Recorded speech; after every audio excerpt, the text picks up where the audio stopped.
Today we're going to learn about basic electric and charging systems and how to quickly test a battery. It'll be a basic test on voltage and the charging system using just a voltmeter. Since we're working from home, we don't have a lot of fancy equipment. Our test vehicle is a 2010 Jeep Wrangler. It's had its fair share of electrical gremlins, so we're going to give this a shot. If you want to try this at home, you have a lot of options, but the easiest is to get a multimeter or a DVOM, which is a digital volt ohm meter. And what you do is set it to volts, put your leads in the correct position on the voltmeter, and then we start checking our electrical components. Welcome back to Mackey's Motors. Today, for my students, we're going to do basic electrical testing. What I had in store was actually some bigger plans, but I was unable to acquire some of the supplies that I needed. I'm going to be using a couple personal vehicles that I have, a couple batteries that I have lying around, and I'm going to show you a couple of different meters so that we can get the groundwork started to teach you how to basically test an electrical system in a vehicle. Today is going to be a quick introduction. I'm hoping to keep this video short. Basic electrical testing. When people see electrical testing or they see electrical in automotive, a lot of people get scared. I used to be petrified of it. I'm still no master of it.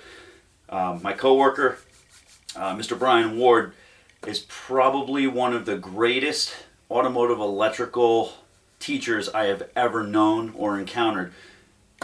I really rely on him for all of my basic information, and he has taught me far beyond what my schooling and what my actual industry training has given me. So I rely heavily on the information he provides. However, he's given me a lot of insight into testing and diagnosing electrical faults. And we're not going to go too far into it right now, but what we do need is a basic understanding of how a meter works and how our system works. My electrical experience from working at dealerships and local garages and fleet, a lot of issues, the common issues are batteries. I mean, let's face it, every single one of us that has a car at some point is going to experience a dead battery. We're going to need a jump start. We're going to need a battery replacement. But how do we know when we got to that point? How do we know a battery needs to be replaced? How do we know we just didn't leave a light on in the car? How do you know if a light is left on in the car?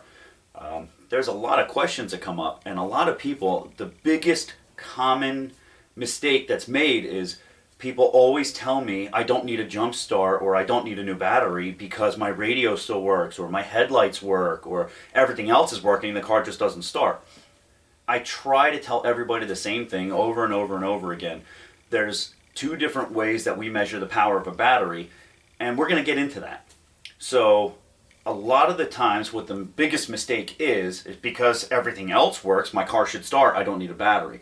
And that misconception right there starts a whole snowball effect of how a lot of people make mistakes in diagnosing a system. So today I'm going to show you a couple of meters, I'm going to show you a couple of basic functions, and I'm going to show you how to test a battery from home. You don't need a lot of money. I'm going to show you the two meters that I have. I have a Craftsman meter that I got when I was 19 or 20 years old. So it's a pretty old meter, but it still works. I got to put a battery in it. But that meter has survived several house moves, several garage moves, several job changes, and I still have it to this day. And it's probably one of the most trustworthy tools as long as I know how to use it properly. I also have a really expensive snap-on meter. And people are going to be like, well, what's the difference? Why do I need an expensive meter or why do I need a cheap meter? It depends on how far you want to get into the electrical testing. If you see yourself being the electrical diagnostic technician, which a lot of us are moving towards in the future because of fully electric cars and autonomous systems, you're really going to need a good handle and a good tool to test everything out. However, if we're going to continue doing basic service, if you plan on being in the basic service industry, you don't need to spend a lot of money on a tool. You just need a reliable tool. And my Craftsman tool, back in 2002, 2004, whenever I got it, it was only about $20.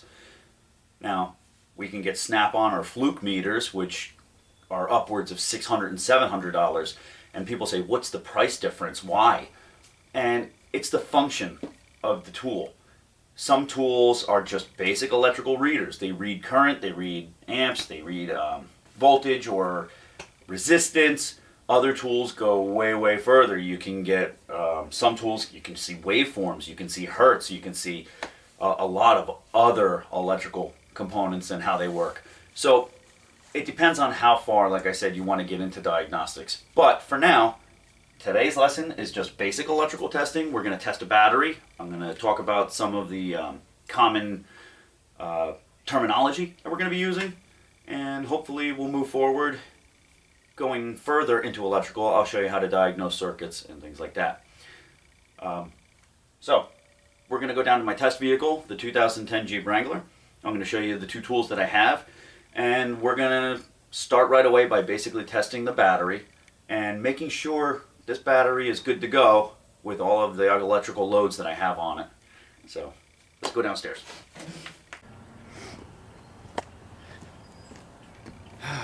Okay, so here we are in front of the Jeep.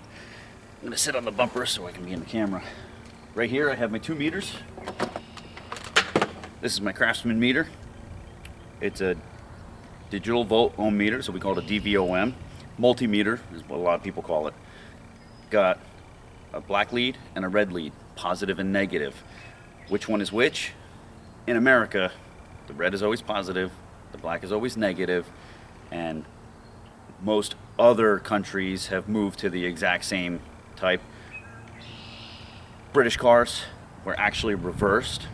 My very first car was a 1978 MG Midget, and the battery was backwards.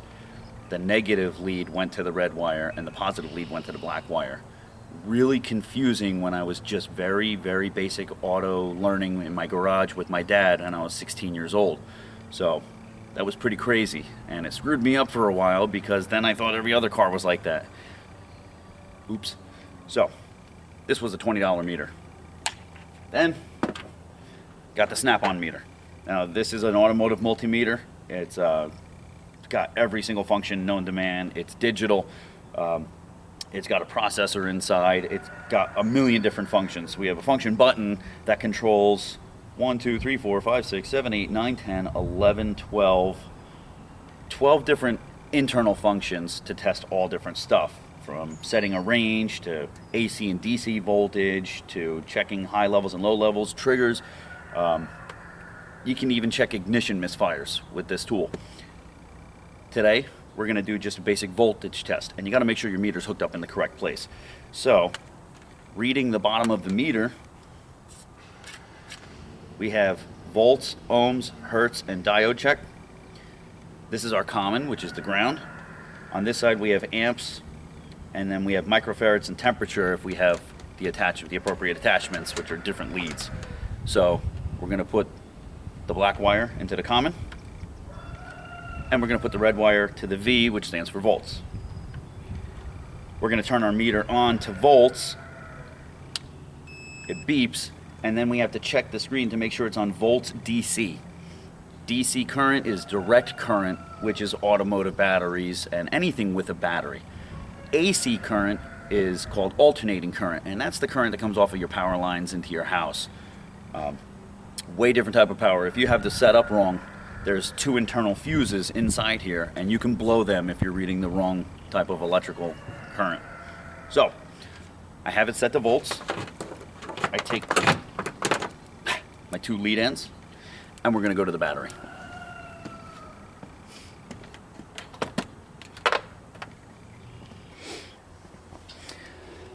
Okay, on this battery, you're going to see a lot of wires. Heavy red wires are wires that are going to be going to all of our major components. One wire goes directly down to the starter to provide our starter power. Another wire is going directly to the back of the alternator. On the opposite post, on our negative terminal, we have the black wires. One heavy wire goes to our frame or to our body, and another one will go down to the starter or a different point to supply a ground for other components in the vehicle. All these little other wires, little like this, there's another little one, they're all for options that we add to the vehicle. For instance, light bars, pod lights, amplifiers, any other accessory that has been added on. The very first thing I do in battery testing is remove the surface charge. And people want to know what a surface charge is. You can get a false reading of your battery voltage when you're initially testing, because if the vehicle is run and has not sat for a while, if you just ran it and the customer complains that it's cranking slow, or if the customer says, I want everything checked out, well, if you just drove the vehicle into the shop, the alternator, which charges the vehicle battery while it's running and runs all your accessories when the engine's running, it puts a charge into the battery. But it's not deep charging until it builds up temperature inside the battery and until it builds up the voltage. So inside this battery, we have a thing called a surface charge. There's multiple plates inside this battery. There's two different types. We have negative plates and positive plates. And those plates are made of a special material. And a surface charge means that on those plates, there is a charge attaching to the plates, but only to the surface. And it may only be attached to the top of the plate and not going through the entire plate, which is not charging the battery fully. Now, it could have been just because we ran the vehicle for a couple of minutes, or it could have been, like I said, you drove it for a while and then you pulled it into the shop. So you want to remove the surface charge. How do you remove a surface charge? Well, how do you know if you have a surface charge? It's very, very simple. You take your automotive meter, which you probably, you might be able to get to see the numbers. They show up on the screen. Okay, we take our meter, our red lead goes to positive, our black lead goes to negative, and I just touch the terminals of the battery, and I have a reading of 12.195. Okay, 12.195, if that's the true reading, tells me my battery is actually in a low state of charge. I don't have a surface charge. A surface charge would be the vehicle's battery would be actually higher. I didn't drive this vehicle very long. I only pulled it out of the garage. This vehicle has actually been sitting for about 7 days. So that's actually not a bad charge for a vehicle that's been sitting and has a lot of electrical components added on. So, right away, the very first thing I do, hook up my leads, and I test the battery voltage. And like I said, we're getting a 12.2 is the number. That's a low state of charge. We go by percentage. Every single battery, automotive, has 6 cells. Each cell has a set of plates inside, positive and negative, and each cell equates to 2.1 volts. So this battery, at a standard fully charged, should be 12.6 volts. Now, we also in the automotive industry consider 12.4 to be a fully charged battery. So when we have a battery that its initial voltage is lower than 12.6 or 12.4, then that state of charge is low, and we go up by percentage. 80% of a battery voltage is at 12.4. That means it's 80% charged. Obviously 12.6 would be fully charged, or anything higher than 12.6. The reading that I'm getting, 12.2, puts me right around 75%. So this battery needs a charge. Do I hook up a battery charger to it? Or do I run the vehicle? That's up to the owner. I mean, we're not going anywhere. We've had the COVID-19 going on right now, so I'm not going to be driving to Pennsylvania and back or driving on highways to charge up this battery, and that's the ideal way to use the alternator to charge this vehicle. I do have trickle chargers on my dune buggies, and I could hook it up to this vehicle since it's been sitting for such a long time, and it's going to continue to sit. We don't drive that much. But right away, I want to get this battery up to its proper charge so that I can properly test it. So I'm going to start the vehicle, and then we're going to put the meter on there again and see if the battery is charging by the alternator. So let's go start this vehicle. Now that I got the vehicle running, it's going to be charging up. How do I know if it's charging? With my meter still set on volts, red to red, black to black, my voltage is at 14.4. That's a good reading. My alternator is putting out enough voltage to slowly charge this battery back up and provide enough amperage and voltage to run my accessories. So I'm going to let this run for a little while, and we're going to come back and we're going to see if we get a surface charge off of it, and we're also going to see if the starter is drawing too much or the capacity of this battery. How do I test the capacity of a battery? It's really simple. After I remove the surface charge and make sure the battery is fully charged at 12.6, I'm going to leave the meter on the battery while the camera's recording. I'm going to start the vehicle and watch if the voltage drops. If the voltage goes below 10 volts, then I have a bad battery or a starter that could be going bad and drawing too much current. If the battery stays above 10 volts, then we have a pretty good battery. So I ran the vehicle for about 5 minutes, and we're going to do a surface charge test. And we're at 12.4, which is good. So if I turn on the headlights, can you turn on your headlights? We're back to the 12.2. Okay, you can turn them off. And you can see the draw that the LED lights have on the system. And you can see it's slowly coming back up to that 12.4 charge, which, as I said before, is about 80%. So in order to do a starter draw test to see what our voltage is under cranking conditions, I have my assistant mechanic today helping me to start the vehicle while I hold the meter leads onto the battery. Now, they sell alligator attachments, which are just little jaws that you can clip onto the battery, so you can do this yourself, and you can put the meter up by the windshield with a little bit longer leads, and you can crank the vehicle over and check the battery charge. So for right now, since I don't have access to all of my other electrical components, we're going to hold these 2 leads on the battery while my assistant mechanic helps me crank the vehicle. So go ahead and crank it.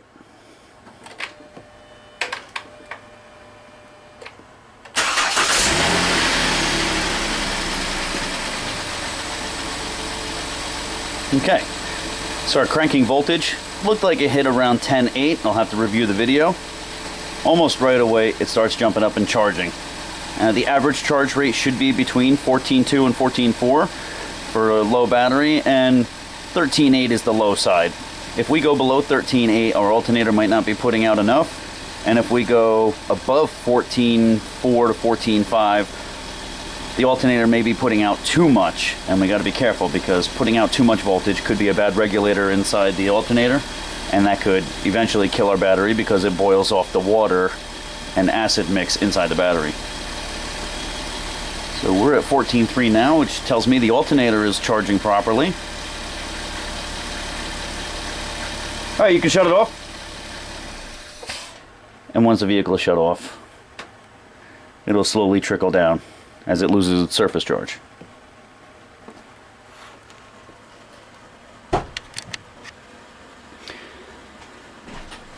So we just did a basic battery voltage test and a basic cranking test. As I said, every single battery test should begin with checking the initial voltage, but not taking that reading for granted. If the initial voltage is higher, like 12.8 or even a solid 12.6, you always want to turn on the headlights for about 30 seconds, or even crank the engine over a little bit, or just put a load on the system so that if there was a surface charge, you remove it. After you've removed the surface charge, like a 30-second test or something, then you can test the voltage again and see what the true voltage is of the battery at rest. All right. Welcome back to Mackey's Motors Garage. The weather didn't cooperate with me, so I couldn't finish the lesson outside, and my garage is a little dark down in the basement. So, just closing remarks for using a tester. What you got right here? Starting with the very, very basic functions, you're going to learn how to test volts, what the numbers mean, and how do you proceed once you have those numbers. The biggest part of battery diagnostics is learning what voltage means at a certain level. So when we're cranking an engine, when I said 10.8 volts, what does that mean? What is 10.8 volts? And what happens if it goes lower than that? If my battery is still starting my vehicle, but I'm going lower than 10.8, what is it indicating? We're going to get more into that in our next couple of lessons. I'm going to post up a couple of charts for you. Like I said, during the video, I got one chart which talks about battery percentage based on voltage. We're going to get more in depth with some load testing on batteries, and then in future lessons, what I'd like to cover is voltage drops. Voltage drops is another test that we do in electrical to determine if we have a bad wire or a bad component. And how you do that is you run the meter in series with the cable that you're working on to determine whether or not the system has a fault, high resistance, or possibly a poor connection, or a bad component. I hope everybody's doing well. I hope you enjoyed learning a little bit of basic electrical diagnostic and battery testing. And I'll post up again, like I said, some images of a battery, its cells, its internal makeup, and then we're going to get into other different types of batteries. And for now, I hope you took away basic function of a volt test, setting your voltmeter, putting the leads in the correct place, knowing what the initial voltage is, knowing what cranking voltage should be, and then, like I said, we'll get into more advanced battery testing. Thank you for checking us out. Let me get this rain off my glasses, and time to go back inside and relax. Take care, like and subscribe to Mackey's Motors, and check in often.